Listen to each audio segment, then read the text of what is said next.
So here's a story that is an example that hopefully will help you be able to better determine if someone, specifically a narcissist, is sabotaging you. Now, I lived with a covert narcissist wife, now ex-wife, for something like 7 or 8 years, and it was an absolute nightmare. And she did completely destroy my life. Um, one morning, I got up and she was up already. Now, that was out of character for her because she would tend to get up around 12 p.m. or 1 p.m. I would get up at around 5:30. This morning I got up at something like 8, maybe even 9. I was pooped out. And her being up already was out of character for her. Boom, that's the first thing that was out of character for her.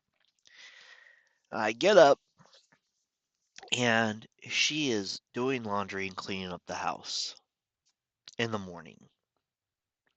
Now, she's never on top of it. Ever. Ever. I would have a long day at work, get back at 8 p.m., and then she would start the chores for the day when I'm home. I was like, stop, no, no, no, no, no. It's time to unwind. Well, I need you to get this up. No, then you do it in the morning. I can't do that. I need to play video. No, you don't need to play video games in the morning. You be loud and do all the stuff. When I'm at work, you get stuff done.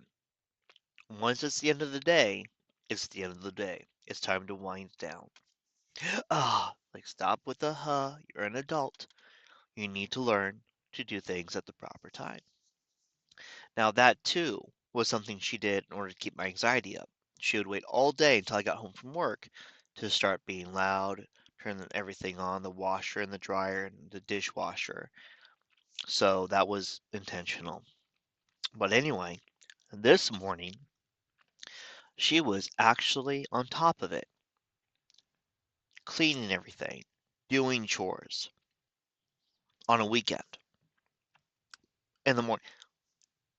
The second thing that's out of character for her made absolutely no sense.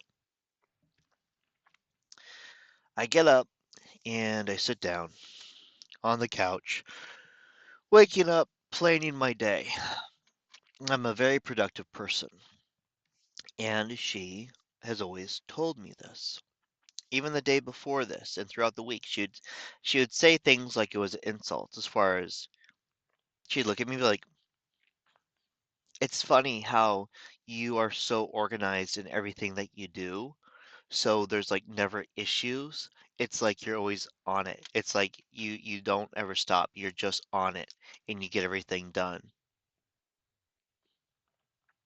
And she'd say it like that, like it was an insult.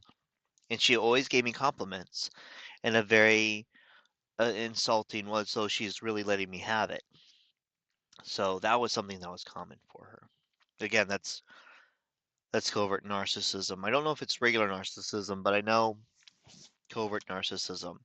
They'll say something, or they'll just say something that's not a compliment at all. They'll just say a regular thing in a tone as it being a compliment. And what they're doing is they're trying to get you uneasy. So if you bring it up, they could tell someone as far as, well, think of those words. Is that insulting at all? No. If anything, it'd be even a kind of a compliment. And that's what they're setting up. So prior to this, she was talking about how I'm very clean and organized. Check out that car.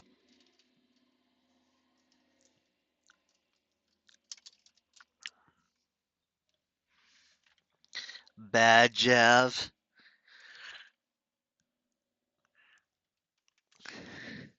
Anyways, she would always tell me about how, am I pointing at it? I can't tell.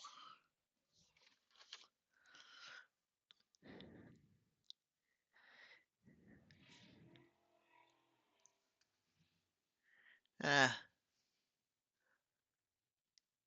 it's too loud, but still a cool car. I know I'm picky. All right, shoot. I like cars that are quiet and stealthy, not look at me. I like some look at me cars. But anyway, She had mentioned how I'm organized and stuff like that. You see, I won't get into that part. Anyway, she tells me, she proceeds to tell me that she threw all the boxes in the garage away. Now, we had bought about $1,200 worth of stuff, like a set of knives and a lot of things we needed for the house. And she commented about how I do things like this. I had all the box organized in the garage by the entryway with the receipts, so I could, when I have a day off, take the time to go through it and register each item.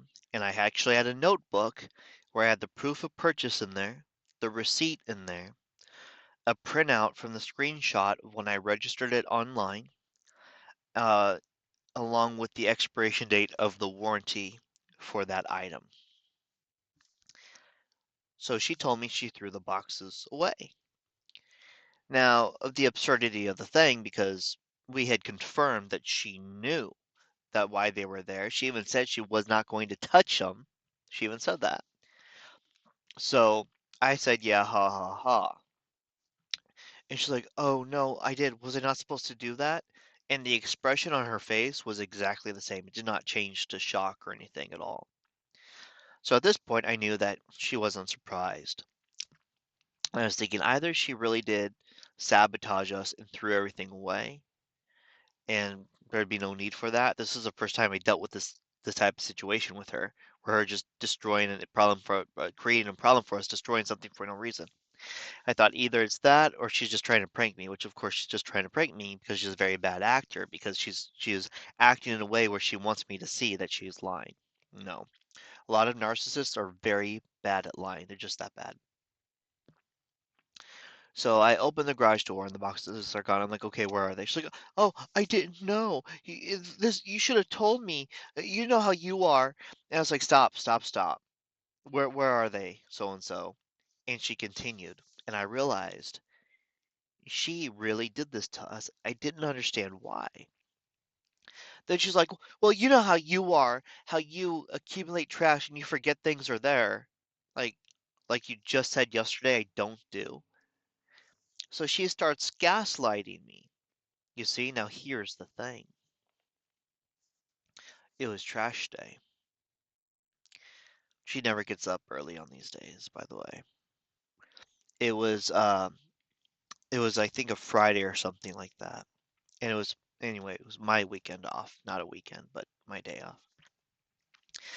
She got up early that day, quiet enough to go in the garage, take those boxes out before the trash man came, which is usually there before 9. She went out of her way to do that and then start gaslighting me, telling me about how she can't manage everything because I'm all over the place and it's my fault that she threw the stuff away because she didn't know if it was trash or not. She didn't say she didn't know it wasn't trash. She said she didn't know if it was trash or not, so she decided to just throw it away. She slipped up with her wording there. Then she starts blaming me for her actions. So when I looked at it, I saw all of these things lined up out of order. All of the things that she said and knew about me were all of a sudden completely different that day, like exact opposite. She just happened to get up early that day. She just happened to decide to go in the garage and throw boxes away for absolutely no reason. All of these things, just coincidence. And that's the absurdity you deal with when you deal with the sabotage of a narcissistic person. And they will explain it in a way to other people in order for those people to, when they hear what you tell them, will completely dismiss everything you say, all logic. And I don't know how narcissists do that. I also don't know how people are dumb enough to believe the narcissist over the logic and the common sense of the thing. But it really is difficult because it's just maddening. It drives you absolutely bonkers. Bonkers. And Anyway, I'm hoping that maybe this story can help you better figure out, put things together as far as, wait, they don't usually do this, and they don't usually do this, and they don't usually do this, and wait, they said this before, so they knew better. Wait, we had a conversation about this before. Wait, they've always known this. It's always been done this way. And now also with this one situation where they did this thing, they want me to, they expect me to believe this and this and this and this and this, and you look at all of these different things, and it's like, nope, that does not line up. If one thing falls out of character for someone, it's questionable. If it's multiple things all at once, then it's easily determinable, you know. But anyway, I want to go get an orange juice or something.